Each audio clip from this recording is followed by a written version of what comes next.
Sagat yung wala. Ano po bang reaction nyo ron? Si sir, para sa amin sir, si attorney na lang po ang sasagot sa mga ganyang tanong sir. Kasi sa amin sir, from the very beginning, ang ano namin dito is katotohanan lamang ang sinasabi namin. Sana hindi kami kipitin, hindi nila ibaba yung credibility namin. Kasi kami, from the beginning, walang ginalaman si Sir Mike Defensor. From the very beginning kami, decision namin buo. Nailahad na namin kasi sobra na mag-18 point something trillion ang utang ng Pilipinas. Paano yung mga anak namin? Paano kami? Mamamayang Pilipino, mahihirap. Saan namin pupulutin dun sa araw yung mga anak namin? Saan namin pa? Ang pondo ng gobyerno ginaganyan nila. Sa ganitong sitwasyon namin ngayon, ma'am, nagigipit kami. Kung sino lang magbabanta, kung sino magbabanta. Sana tapusin na natin itong issue na to. Tapusin ang korupsyon sa bansang Pilipinas. Yan lang po ang hiling namin ang bawat isa sa amin po.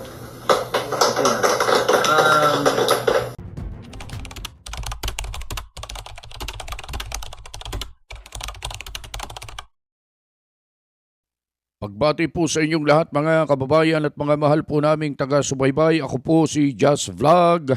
Rekta na agad tayo mga kababayan. Meron pong bagong press conference itong mga Marines, mga kababayan. At gusto naming i-share po ito sa inyo. Ito po ay katatapos lang na press conference po nila sa mga vloggers, mga kababayan. Sa mga vloggers po sila nagpa-presscon. At dito mga kababayan ay may mga bago silang mga binanggit dito.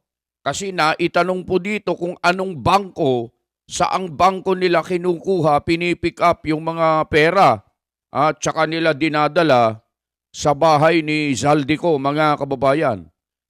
Mas mabuti siguro mga kababayan na panoorin natin ang kabuuan ng bidyong ito mga kababayan. Pero kung kayo po ay bago pa lang sa aming channel mga kababayan, sa ating munting programa, paki-hit naman yung ating notification bell dyan, paki-subscribe at mag-like na rin po kayo. Libre naman po lahat yan para nang sa ganun ay updated kayo sa mga videos na i-upload natin.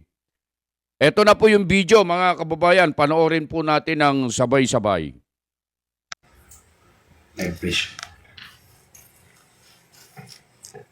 Are we all live?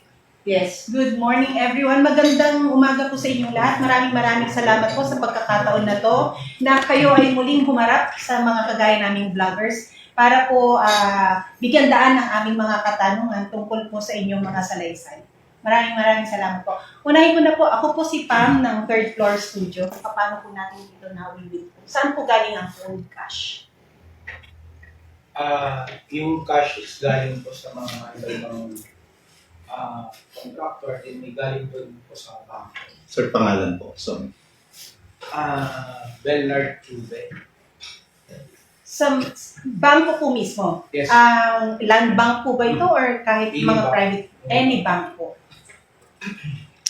So, nai-encash po ito because may transaction po si Boss Zaldico ninyo sa bankong yon. Yes. And sila po ang siya. Iipon na atasan kong saldi po sa pag-ibig. And when we say EA, sino po ito? Executive Rizal C. Paul and Mike. Paul Estrada and Mark Tiksay pa rin po. Okay. Meron po ba kayong meron po kayong knowledge kung nasaan sila ngayon? Paul and Mark. Okay. Lumabas po kayo kay Ma'am Jessica Soho at napanood po namin yon. Concern lang din po kami dahil sa hinaharap ninyong risk ngayon. Kayo po ba ay kahit papano nabayaran na sa serbisyo na humiling po si Attorney Levy for you guys na sana po mabayaran din kayo. Meron na po bang attempt na nag-reach out sa inyo ang side ni Zaldico para sabihin or i-compensate kayo sa mga utang niya sa serbisyo ninyo? Rosbert Opan, ma'am. Wala pa po ma'am sa ngayon. Pero hindi pa po kami nabayaran doon sa may partial lang po silang binigay nung natanggal na kami doon sa kanila. Na-terminate kami. Pero yung pag-terminate po nila sa amin, hindi po proper po yung pagtanggal nila sa amin doon. Pero ganun pa man ma'am, Baka hindi rin po walang negosyon mga nangyayari dito ma'am. Kasi mga team leader lang din po namin yung nagpupuan sa amin yun. So kami ma'am, Ang team leader po ang nagmamanage sa yes, inyo. ma'am, meron po kasi kami yung security officer ma'am na mataas din ng rango galing din po sa kwan. Sa armed forces po. Retired. Marlon? Ako po si Marlon, kasama ni Pam sa third floor studio. Una, doon lang ako sa bangko, sa pera. Galing mismo sa bangko, sa kanya uli i-deliver. O kukunin niyo muna sa bangko, dadalhin niyo sa bahay ni Congressman Saldi. Yes po. Alin ko ron. Dadali po, ako po din sa bangko, din dadali sa may Horizon, saka ilalagay ko sa isang tayo, talagang maleta. Okay. Anong particular na bangko po at saka branch po? Land Bank. Yan o. Hindi Land Bank. Anong branch po? Maraming branch lang. Okay. Pagdating niyo ron, sir, may manager na nag-assist sa inyo? O kilala na ba kayo ng manager? Or kilala niyo yung manager na nag-assist sa Pagdating inyo? namin, kasi kausap na yung executive ni Boss, pipick up na lang kami. Sa may branch ng Lalabang. Pangalan, sir. Romel Galapang. Sa may assistance sa yung Lalabang ako. So kasama sa nag-withdraw yung EA. Sila kasi ang nagtatransact mga withdrawal, yung mga EA. Kami kasi ang papel lang namin sa security, then buhat, kung saan dadalhin. So bago pumunta ng bangko, may dala kayong bakanteng Malaya. Si bangko na ang nakalagay sa Malaya. Tapos, paano nyo nalalaman yung amount ng Malaya? Hindi. Kasi later on po, i-recount nyo yun, titimbangin, ano po, kasi per kilo na po ang bilangan, ano po. Sila po ang nagbigay yung EA. Then pero may mga times din po ma'am na isa sa amin, o dalawa, marami sa amin na nakakatulong din sa pagbibilang. Pero doon po yun sa pag-iberde. Kasi may mga personalities po na pumupunta doon ma'am naghahatid ng pera sa pag-iberde. Then doon po nila binibilang, nila po lang sa kanimar. Tapos kami, sa labas lang kasi kami ma'am yung iba. Then, ilalabas na lang nila na mamalita na po. Tapos dadahin namin sa Horizon. Bahay ninyo yung nasa... Meron sa taas. So inaakit nyo pa, pataas. So, Kasi may pinapasok, may nilalabas. Yun ang yung sa pasok.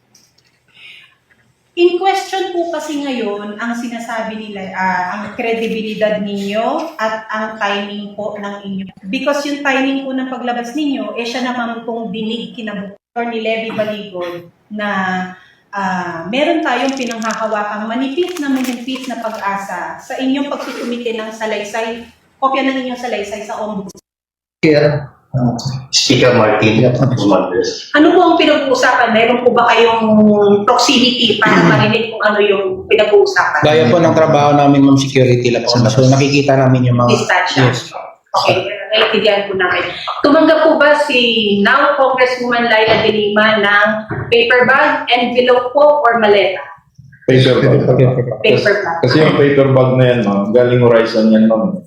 Alam namin na kasi kami ang nagbababa sa taas, papunta sa sasakyan, then dinadala sa townhouse ma'am. Kasama siya, tingin nyo naakutan ng paper ba? 25? 3 to 5 times. Hahabulin daw po kayo ng kaso ng isang dating Senator Sonny Trillanes, CST, na code name niya sa inyong salaysay, ano po, or sa inyong mga pagkikwentuhan. Mababangga po ba natin ng ebidensya ang pagtangging ito ni Sonny Trillanes? Yes po, ma'am. Maraming beses po ba ninyo nakatransaksyon o nakita sa sa mga transaksyon ang isang Sonny Trillanes? Yes po, ma'am. Yari ka. Dun sa sinasabi niyong mababangga niyo ng ebidensya, I don't know kung komportable kayo sabihin. Meron ba kayong hawak na video o retrato na kamiting ni Sonny Trillanes, si ganito at si ganito? Nakikita po namin yun sa townhouse. Yung litrato, yung kasama natin. Kasama na. Nakasama, nakita mo tayo o dumalabas sa gabi yung mga ICC prosecutor. may sarili silang lakad. So, hindi na namin sila monitor. Pag tapos na yung meeting namin, so, sa room na kami, di sila sa room, hindi namin alam kung lumalabas pa sila. Pero may mga times na pa, lumalabas din talaga sila sir. Nang sila lang. Sila lang, hindi na. Hindi na pinapaalam sa amin. Pero pagka may mga witnesses po na ka-meeting sila, may mga in-interview sila, kasama kami doon. Sir, aside po sa mga photos at videos, meron pa po ba kayong mga iba pang bagay na mag-prove po na ang inyong mga salaysay ay credible po? Meron po. Ilang maleta ang naibigay nyo sa mga ICC prosecutors? Hindi kami nagbigay ng maleta. Pero ang nakakalam ng transaction is executive. Yung mga i Pero nasisiguro nyo na tumanggap ng dollars o pera yung ICC prosecutors? Executive na rin po makakastaan eh. Nakakalam kasi security lang po talaga yun. Kasi ang pan lang namin dyan sir, sa ICC, sinasagot po nila yung condominium nila, yung sasakyan, at saka yung mga pagkain po. Kasi si boss po yung nagbabayad eh, through kay Mark. Yung po sinasabi ninyong 2 million US dollars, ito po ba yung pinapalit ninyo sa Glorieta? Hindi. Sa Makati. Basta sa Makati. Basta sa Makati. Saan po sa Makati? Yung sa Makati po, hindi po siya yung regular na exchange rate na Kasi may contact po kasi sila sila Mark at si Paul ma'am eh. Ang ginawa na lang namin dun ma'am, in-escortan sila, tapos inakyat yung pera, then pinalit sa dollar, binaba po, then residential po ba ito? Yung pinuntahan ninyo? Residential siya.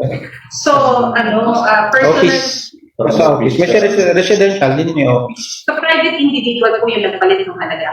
Hindi siguro kasi, siyempre, kaya nilang palit yung dalang maleta ng dollar. Yung pong pag-deny po ni Senator Tito Soto na wala daw pong dineliver sa kanya na, 5 maleta po ba?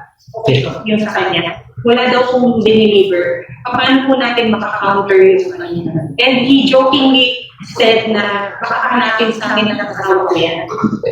Dininay po niya, wala pong maletang na i-deliver sa kanya. kasama pa nga si boss nun ma'am eh, yung pagdala na Erika Soto. Tsaka buong team ng si boss, nakita niya.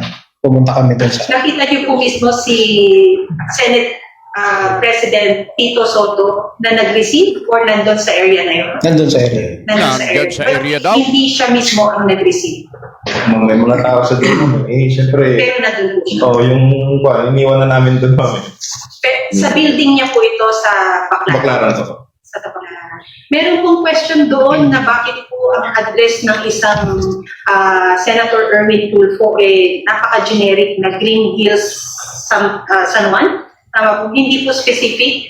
At alam din ng marami na maaari siyang potential na kandidato for Vice President na maaaring bumangga sa sino man po ang makakatandem ni Bibi Sara. Ito po ba ay paninira lang di umano sa kanya? Hindi po. Nakita niyo po siyang na-deliveran ng ano po ba ito? Envelope, maleta, paper bag? May paper bag, sir. Ma'am, may malita. Mismo sa bahay, sino po ang nag-receive? Ang sapat ko nung time na yun, ma'am, siya mismo. Kasi may kasama ako na si Mark. Textile. Maleta po ang na-deliver. Paper bag yung sa time. Nung time niyo po, paper bag. Yes po, ma'am. Ang paper bag ay nagkakahalaga ng 5 to 10 Yeah, po. you said po. Yes. Meron po pagkakataon na maleta naman po ang na-deliver? Kasama namin po, pero dito sa amin parang wala. Nalalaman niyo po ba kung ano ang purpose nung maleta, paper bag, or yung halagang dinideliver nila? EA na pong nakakaalam. Sila na po. Okay. Balikan ko lang yung kay Tito Sen sa kay Congresswoman Laila Delfino. Nakikita niyo silang magkasama o nag-team? Hindi po, sir. Hindi sila nagkasabay. Hindi sila nakasabay. Hindi sila mostly kasi po sa campus yung Pakilakas lang po ang boses viewers po like two times. Nakasalamat. Pero si Koan, laging nasa town hall ko. Like, Gaano totoo na may mga pagkakataon na kailan isang member si Congressman Saldico at ni then Congressman and Senator Erwin Tulfo ang mga ICC prosecutors. Hindi naman po sila nagiinom kasi. Hindi naman po sila nagiinom. Diba, nagmi-meeting lang sila. May idea kayo kung ano yung pinag-uusapan? closed door kasi yan. Closed door. Sa labas. Yung mga security kasi sa labas. Bakit mo in question na ang ilan sa inyo ang dishonorably discharged daw po? Kasi yun po yung pinaka-counter nila to make not credible your stories, mga sirs, no? Ano po kayang pwede natin gawin?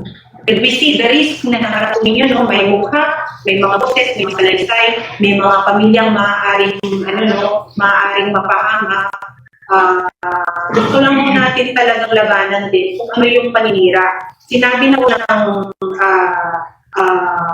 Blue Ribbon Chairman na si Senator Ing Lacson na hindi nila bibigyan ng oras na kayo ay maimbitahan man lang sa Senado para ito ay dinigin. Ngunit kahit paano ay pinaglalaban din naman ni Senator Amy Marcos na sana nga ay kayo maimbitahan para maging opisyal lalo ang inyong mga pahayagan. Ngayon po sinabi niya na hindi kayo maaaring maimbitahan sa Senado, ano po na ang ating steps para sabihan ng marang sambayan ng Pilipino that this is now the proper forum para malaman natin ang buong mga katotohanan. Saan po ang proper forum? If it's not media press conferences like this at hindi po sa Blue Ribbon Committee, wala na po tayong naasahan sa Ombudsman, saan po ang proper forum? Inuwan na po kay Atty. Valiguto kung saan. Kasi kami po nakikita po kami ng katotohanan. And we appreciate that, sir. Also, another question din po, no, since may oras pa naman din tayo. Sa mga media po, na sinabi niyo, specific doon sa inyong salaysay, meron po kayo isang dating media personality na nadeliveran. Pwede po ba namin malaman kung sino ito? Sa affidavit na po yun, no? Kikita. Yung operators po, yung bang media personalities na napap natin at nasa malalaking istasyon. Meron na. Pero sa tamang panahon na lang siguro namin sasabihin yung mga tao. Lalaki ko ito. Meron na lang, pero babae. TV o radio? Meron na tayo. English tagtad. 2 words. Balikan tayo yung sinisira yung Pilipino.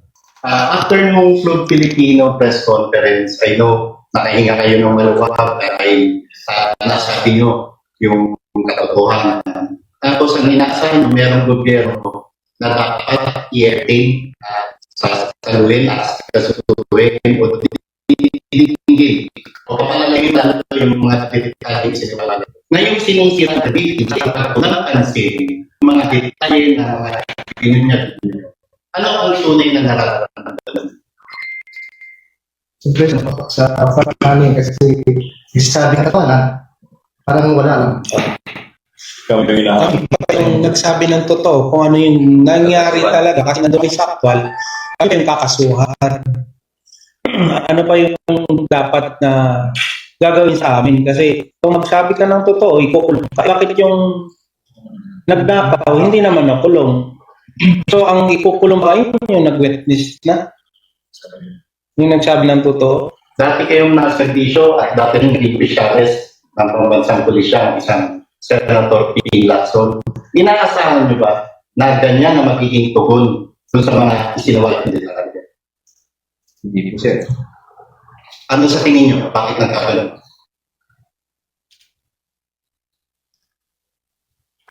Hindi na namin maka-sponsor eh. Pero kasi parang nahiya sa kuha natin, pang hindi na patas ang nangyayari, sir eh. Wala nang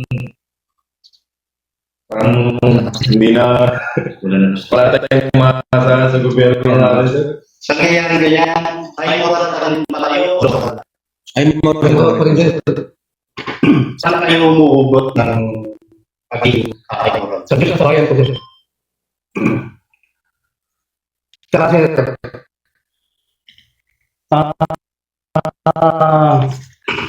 bakit pa kami maglalab ng talagang buhay namin?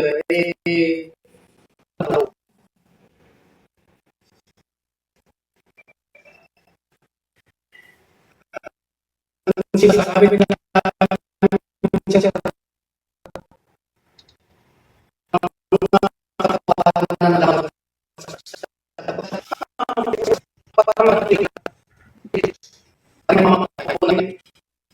mahuli. Ito yung pagkataon, dami ng kasama namin siguro ito ang mga pinagkakaroon sa amin. Wala pong sabi. Kung di-rate nyo yung credibility, ito yung nakakabayan namin. Pasensya na mga pagkakulang ng mga nakaraan sa amin. Alam po. Sir, baka pwede po. Marla. Kasi sinabi na yung katotohanan na lang nilalat ninyo. Hindi yung mga kayo na kung nagsinungaling yung isa, lahat sa sabihin nyo sa kasunod ay depensa lang sa ulo ng mali na sabi nyo. So, narinig ko nilahat na namin yung katotohanan. Handa na kami harapin kung ano mo para sa akin. Sir, nung araw na lumabas po tayo sa unang press conference sa Club Filipino po, 2 weeks ago po ba yun? Basta yung panahon na yun. Meron kasing nakarating na mga impormasyon sa amin na nag-attempt daw po ang kampo ni Stella Kimbo na huwag siyang pangalanan nung araw na yun. Totoo po ba yun? May mga attempts po ba na huwag ninyong ituloy ang press conference na yun? Wala. Okay. Other questions? Yung 18 kayo ngayon, tapos may mga bali-balita na may mga kasamaan din kayo na lalantad sa mga susunod na araw. Kakausap niyo ba sila? Yung sila kasama namin, nakakausap. Anong naging dahilan? Bakit hindi pa sumabay sa inyong 18? May personal pa sila sa nila, halos kami ng family. Yung iba kasi Malala. income, yung iba income din pa, nagsiserve pa, and may mga family members pa kung nasa nasa gobyerno,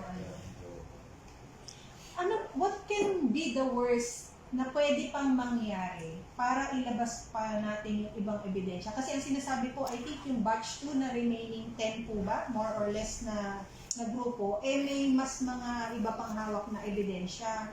Ano pa po ba kayang sitwasyon bukod sa impeachment? Alam ho natin na ang ating budget napupunta ho sa wala. Meron na hong giyera sa Middle East. Ano pa po kayang mga sitwasyon na sasabihin ninyong all out na tayo, mag-all out na? Nagpupong kami kay Atty. Ma'am nagsisik kami ng guidance sa advice sa kanya. Siya na lang yung makakapagsabi kung ano pa gagawin namin sa mga susunod na po. Yes, sir. Yung sworn. Kababayan. Sir, medyo para sa mga personal nyo po na kahit sino sa inyong sumagot. Mayroon po bang mga pagbabanta din maliban sa inyong sarili, sa inyong mga pamilya? Dahil alam natin na yung inyong paglabas ay hindi lang personal nyo na sakripisyo, kundi sakripisyo rin po ng inyong mga pamilya. Sa ngayon, wala po para sa akin. Wala po lahat banta sa inyong mga pamilya, mga sir. May mga kasama na kami na Siguro yung iba po. Meron na pong medyo naiipit na po, pero kaya lang naman po. laban na po. Inigipit, ano yung ibig sabihin na inigipit? Ginigipit. Binigipit. Inigipit. Kaya anong klaseng panggigipit ang ginagawa?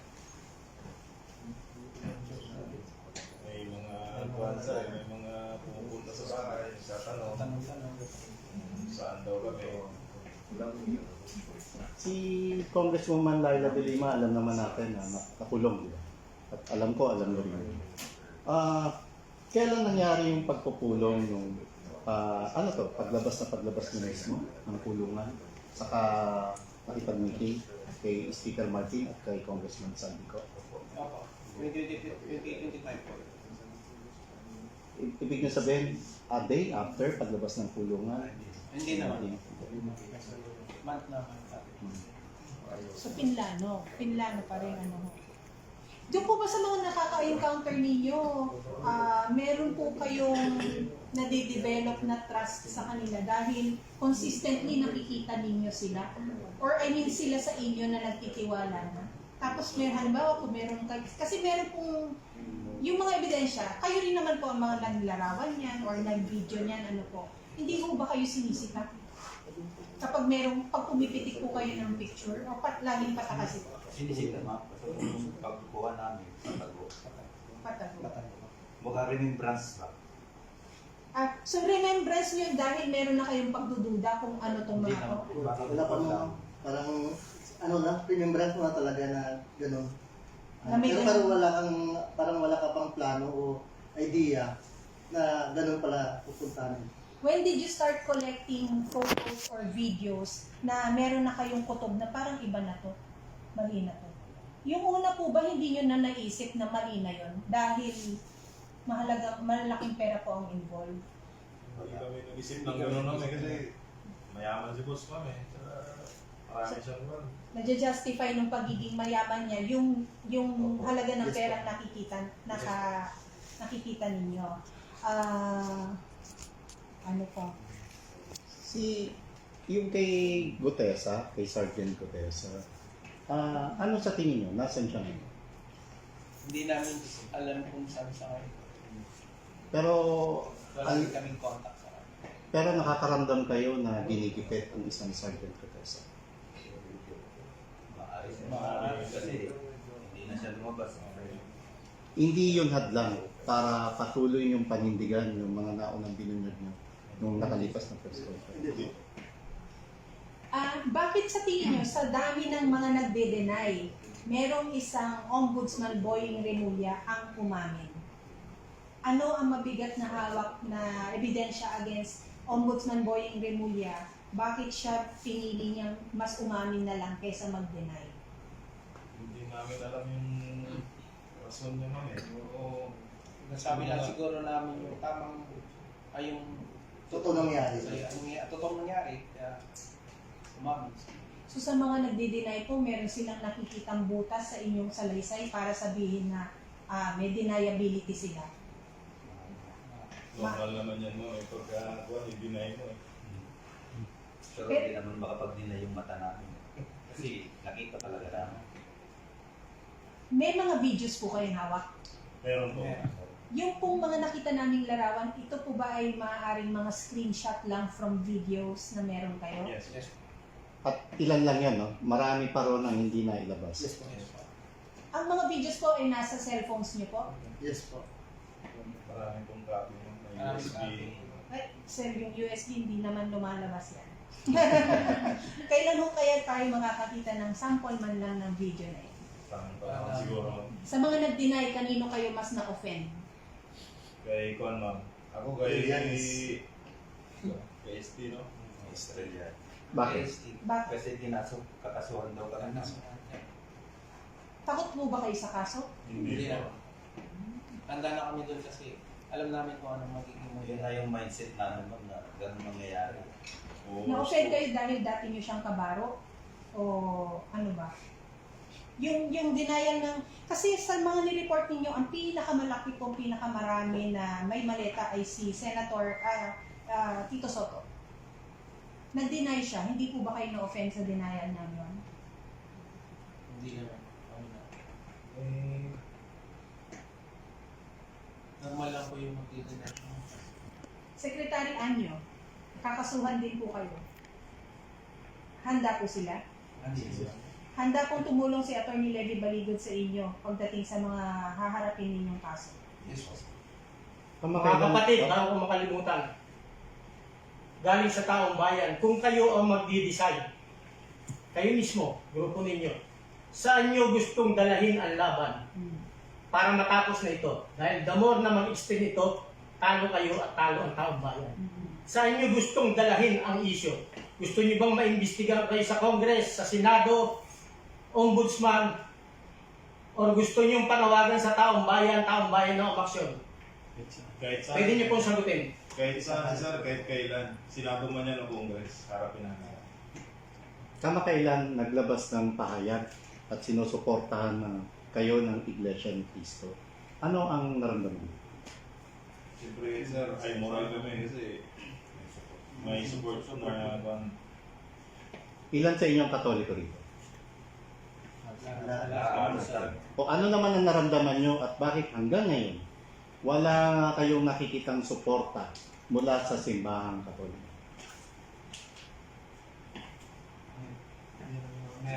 Meron naman sir kasi yung nag-kuhan sa amin sir, testigo. Bishop. So kontento na kayo sa ganun. Okay. Sige, wrap up tayo. No? Pahingi na lang mo ng kanya-kanyang salaysay nyo, panawagan nyo, at yung mga gusto nyo sabihin. So, Ako po si Cecilio Narodal Jr. Panawagan ko po sa mga tao ang dagdagan pa suporta po sa amin kasi nagsasabi kami ng katotohanan po. Yan lang po. Fidel Corpus po. Nananawagan po sa ating mga kababayan na sana suportahan nyo yung mga panawagan namin sapagkat totoong-totoo po nakita namin ang lahat ng mga pangyayari na nakasaad doon sa mga pidabot namin. Panawagan po sa mga sumusuporta sa amin. Maraming salamat po. Bernardo B po. Nanawagan po ako sa sa mga kababayan ko na suportahan. Totoo po yung sinasabi namin na suportahan po kami. Maraming salamat. Rosbert Topan po. Salamat sa lahat ng suporta nyo at sa mga tao na naniniwala sa akin. Salamat po. Romel Galapon po. Nagpapasalamat po ako sa mga sumusuporta sa akin yung 18 na sinasabing ex-marine, bagong name, kung ano na yung tawag niyo sa amin. Maraming salamat po, pero kahit ano mangyari, tuloy po ang laban. Mensahe po sa pamilya ninyo. Sa pamilya ko, magpasensya na po. Laban lang. Sir, sa families po ninyo, napapanood po po. Sa family ko po, supportive naman po sila at salamat po. Sa pamilya ko, sabi nila sa akin niya sa Supportive naman yung family ko sa akin. Nagpapasalamat rin ako. Kasi malabas yung katotohanan. Mag-ingat po kayo lagi dyan sa kung saan man kayo naroon. Salamat. Sa family ko po, salamat sa tiwala at lagi ako sinasabihan na mag-ingat. Salamat. Kami rin po, marami. Yun po mga kababayan, napanood natin yung press conference ng mga Marines tungkol pa rin po dito sa kanilang isiniwalat na mga mali-malitang pera na kanilang idiniliber sa mga matataas na opisyalis ng ating pamahalaan, mga kababayan. Dito po, muli nilang iginiit ang mga pangyayari na kanilang nasaksihan, katulad na lamang ng pag-deliver kay Laila de Lima, mga kababayan, kay Senate President Tito Soto, at kitang-kita raw daw ng kanilang mga mata, mga kababayan, na siya ay nandoon at maging itong si Sani Trillanes, mga kababayan. Oo, may mga video daw po silang ipapalabas pagdating ng araw kapag sila po ay lalabas o haharap na sa tamang forum o kaya sila ay lilitisin sa hukuman kung sakali man magdemandahan, mga kababayan.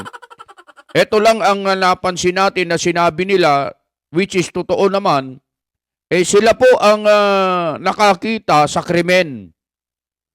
Sila po ang naging saksi sa krimen na nangyari, mga kababayan. Bakit sila po na nakakita, nakasaksi ng krimen, sila po itong kakasuhan?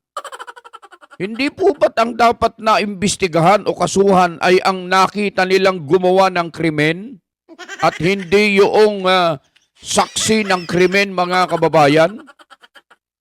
Yun po ang malinaw na nangyayari po ngayon, mga kababayan. Beno, mga kababayan, ito'y ang lahat ng mga ito ay mananatiling ganito lamang hanggat hindi po dumarating ang tamang pagkakataon na sila ay humarap sa investigasyon katulad ng Senate Blue Ribbon Committee o anong pamang sangay ng gobyerno na opisyal na sila ay makausap at maimbestigahan, mga kababayan. Pero parang napapansin natin na hindi po ito pinapansin ng pamahalaan. At ayaw nilang pakinggan, ayaw nilang imbestigahan ang tungkol sa bagay na ito na isinisiwalat nitong mga dating Marines, mga kababayan. Anong po kaya ang dahilan? Kayo po, mga kababayan, ano po ang masasabi ninyo? Bakit ayaw nilang pagtuunan ng pansin ito? Bakit ayaw po nilang imbestigahan ang tungkol sa bagay na ito na isinisiwalat ng mga marinong ito? Dahil ba sa sila ay sangkot, kasama sa mga nakita nila at natatakot sila na mabunyag ang katotohanan pag sila ay naglabas ng mga videos at iba pang mga litrato katulad ng kanilang sinasabi, mga kababayan? Paki-comment naman po ninyo sa baba kung ano po ang inyong mga saloobin, opinyon tungkol sa bagay na ito. Beno, mga kababayan, muli po ang inyong lingkod, Just Vlog, nakapag-share na naman po sa inyo ng isang pangyayari sa ating bayan at sana po, mga kababayan, ay manaig ang katarungan, ang katotohanan at ang hustisya, mga kababayan. Mga kababayan po namin dyan sa Luzon, Visayas at Mindanao at sa lahat ng ating mga kababayan dyan sa abroad, mga OFW, lalong-lalo na po dyan sa Middle East. Lagi naming sinasabi, ano man ang inyong ginagawa, nasaan man po kayo sa mga pagkakataong ito, lagi po kayong mag-iingat.